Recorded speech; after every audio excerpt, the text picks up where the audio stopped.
Hey, what is up you guys?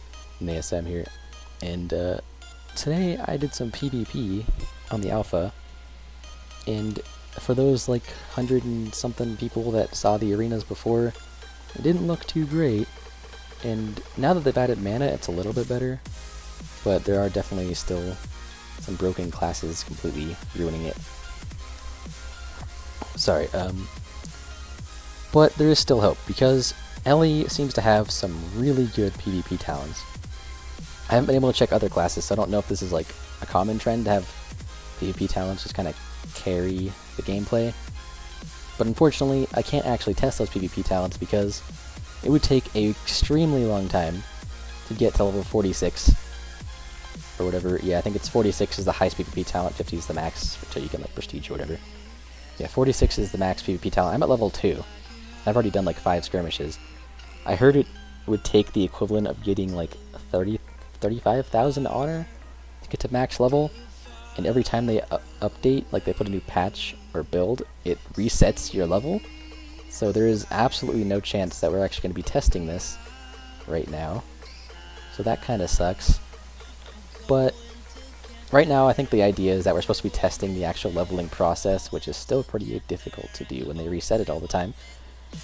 But either way, we can still read what they do. So this is like, by the way, if you don't know, PvP talents is kind of like replacing PvP gear. They got rid of honor and made it so you like level through this.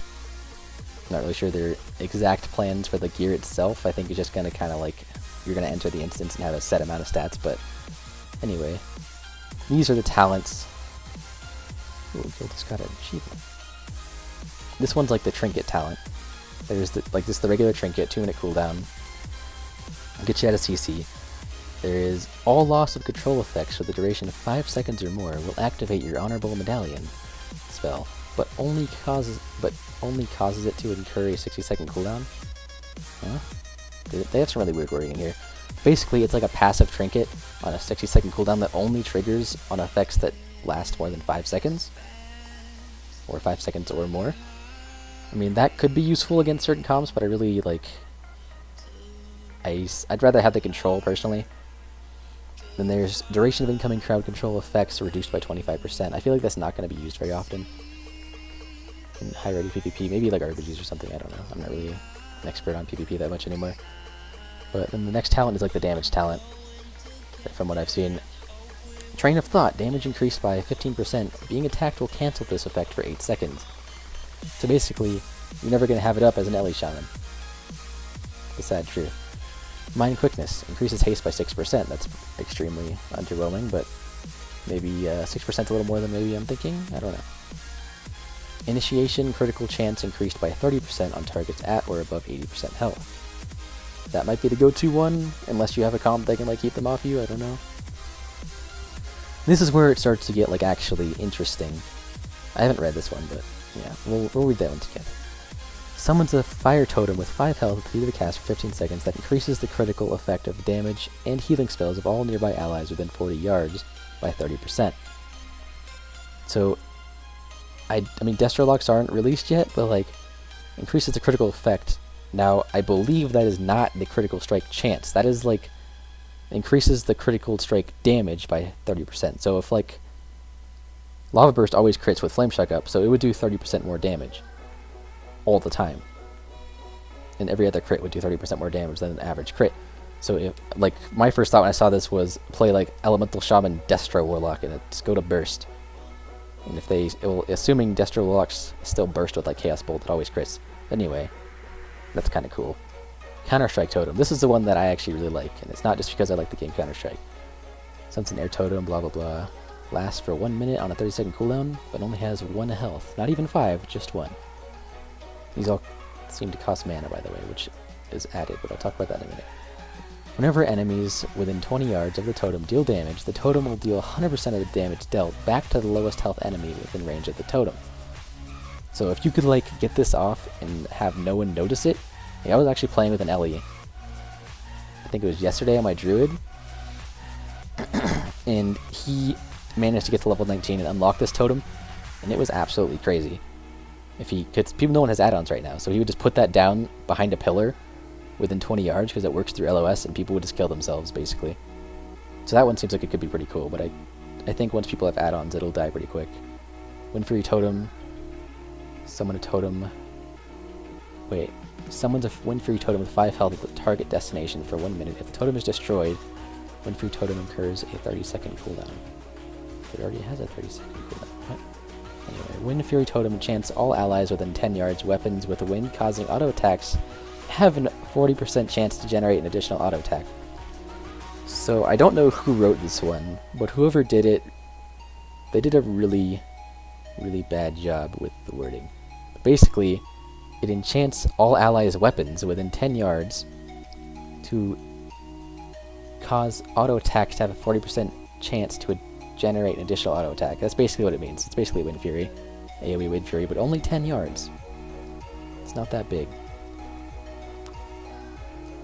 Ooh, this is like the healing one, which hopefully will be good because Ellie is really lacking healing right now. Whenever you successfully purge a target, or when you are dispelled, you are healed for 5% of your total health. This could be good, especially, well, Purge costs a lot of mana now, which is actually way better than costing Maelstrom. But this could be really good against like Resto Druids or something. You could just constantly heal, depending on what they make the mana generation. And also, if you're playing against like a Dot Cleave and your healer's constantly dispelling you, that could also be pretty good. But I've read this one, and I think this one's going to be better. While in Ghost Wolf, you heal 4% health every 2 seconds. That's 2% health every 1 second, basically. That is a lot of health. And you're in Ghost Wolf a lot as an Ellie Shaman. You're running all the time. So if you're running around a pillar, you can just go Ghost Wolf, and it's like second wind on crack. That's gonna be insane. They're probably gonna have to nerf that. In this one, when you cast Healing Surge on yourself, you're healed again for the same amount 3 seconds later. That's pretty underwhelming compared to the other two. This Healing Surge, even now that it's been changed, it still only heals for like 150k. That still takes 10 to fully heal you, and it's a 1.3 second cast and so many interrupts in the game. It's terrible. Fire and Ice. Frost Shock now deals 20% additional damage, and Flame Shock's periodic damage generates 3 Maelstrom. 20% additional damage plus the 400% increased damage. That could be interesting for Burst, but right now it's only hitting for like 100k with Ice Fury, so I don't really think that's going to be super great. But Flame Shock's periodic damage generating a 3 Maelstrom, if you can like... Yeah, let's look at the normal talents. If you use Path of Flame and spread this to a whole bunch of pets, like a Stampede or a Demonology Warlock's pets, you could literally just be capped on Maelstrom all the time. What was that? Yeah, here. So I feel like they're going to have to target cap that or something, because that seems pretty crazy.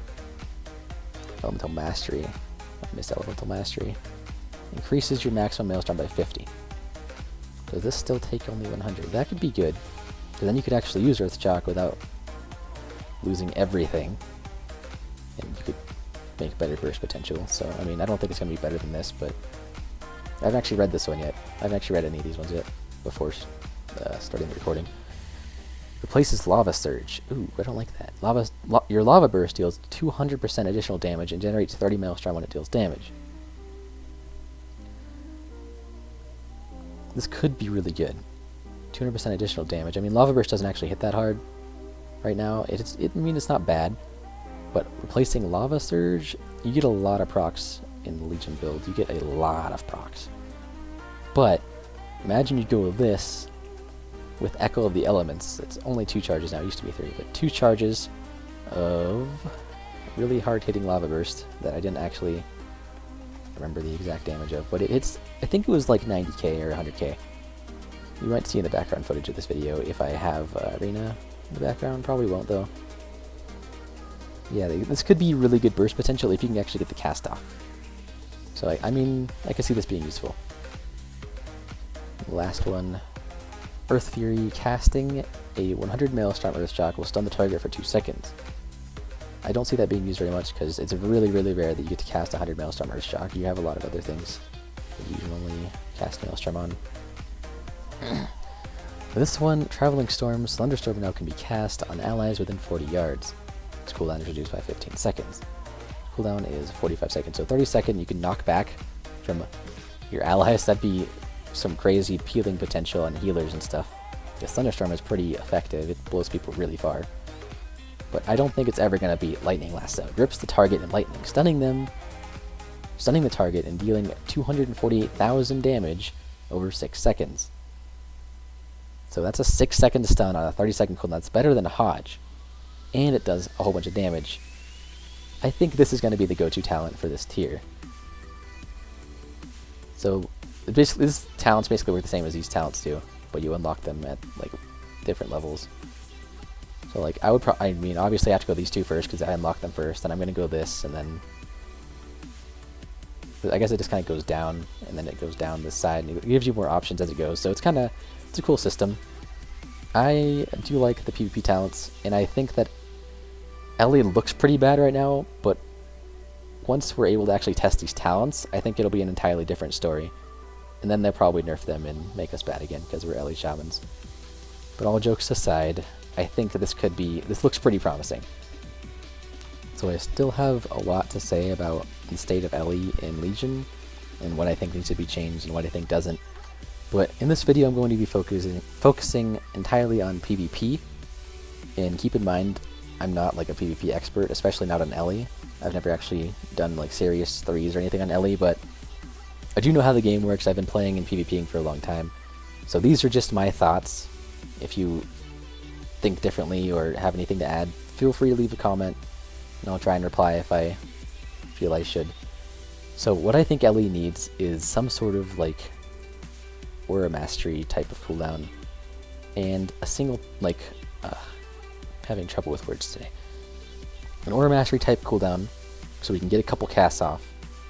Maybe with Stormkeeper, I don't know. And also Stormkeeper should really be insta-cast, because it's really, really annoying to have to stop and cast that, and then they see you cast it, and they get behind the pillar, and then it only lasts, like, 12 seconds? It only lasts 15 seconds, and that's not very long to get 3 casts off. I actually forgot about this guy. He doesn't really do much, though. Yeah, it's not very long to get 3 lightning bolt casts off, and everyone's pillar humping. So maybe make that insta-cast, and it'd be cool to implement some sort of Aura Mastery with this, but I'd be happy just to have one in general implemented with anything. I don't really care at this point. I just want to be able to get casts off, because I've been doing arenas, and I've been getting interrupted like a ridiculously high amount of times by just about every class, so yeah, having something like that would be nice. And also, as I was trying to say earlier, but I couldn't get the words out, a insta-cast heal. With this talent, we may not need that, remember that, but I don't know yet, because I can't get to these. Well, I could probably get to this one in like a week, maybe a couple days, I don't know. But this one's the one I mainly want to test. But without these, I think like it feels like we definitely need either a better defensive, because Astral Shift's 1.5 minute cooldown, 40% less damage. That's great, but it only lasts 6 seconds and cannot be used in stuns. So it's honestly not really amazingly helpful, because most burst cooldowns last like 15 seconds in Legion. So you're pretty helpless as soon as it runs out, and even if you're stunned and you have to trinket just to use it, you're kind of screwed if you have to do that. So we could use like basically just give a Shamanistic Rage back, and you can get rid of Astral Shift. I don't really care. Or you can make Astral Shift an immunity, because that would be really good for Ellie. Like, I'd sacrifice the 40% damage to have something like what Hunters have, where they have like 8 seconds of being unable to be attacked and healing too. Like that'd be great. But even just unable to be attacked, that'd be awesome. I don't even care if it makes me unable to cast. I just feel like Ellie and Shamans in general kind of need some sort of immunity or something, because we're always the target of just train the Shaman, and I'm getting kind of tired of that, because I just feel so helpless, especially when my only like heal that I don't have to stop and cast is bandages that can't be interrupted, and that even then it gets interrupted by dots, and Warlocks have dots that last like 50 seconds that I can't interrupt, or I can't cleanse. So yeah, that's basically my thoughts on PvP. Otherwise, I want to be able to test these before I can really comment much more, because the damage feels low, but I feel like some of these talents, like Counter-Strike Totem, could have some serious playmaking potential to fix that damage problem. And aside from that, I just still miss my Grounding Totem, and, well, we got AG back, but it's kind of in a talent tier, which is really, really awkward, but I'll talk about that in a different video. But yeah, I mostly miss Grounding Totem, but everyone kind of does, and I really don't like the reasoning for taking it out, and I don't see them taking it, or bringing it back, though, so, I mean, whatever. I just hope that we end up actually being viable in PvP for more than just, like, one patch of the expansion. And, I think that's it for this video. I'm not an expert on PvP, so I didn't really have a whole lot to talk about. Hopefully, you guys got to see the talents for the first time or something, and yeah. I think that's it. I'm probably going to be doing some PvE, because I heard there's new Mythic Dungeons out, and there's raid testing coming up and stuff, so be prepared for that. And I'm also going to be doing Resto Druid PvP stuff, probably, if I have time. So, leave a like if you enjoyed, subscribe if you want to see more, and comment what you want to see. If you want to see specific things, comment your comments. I don't really care, I just like having comments. So, thanks for watching, and I'll see you guys next time.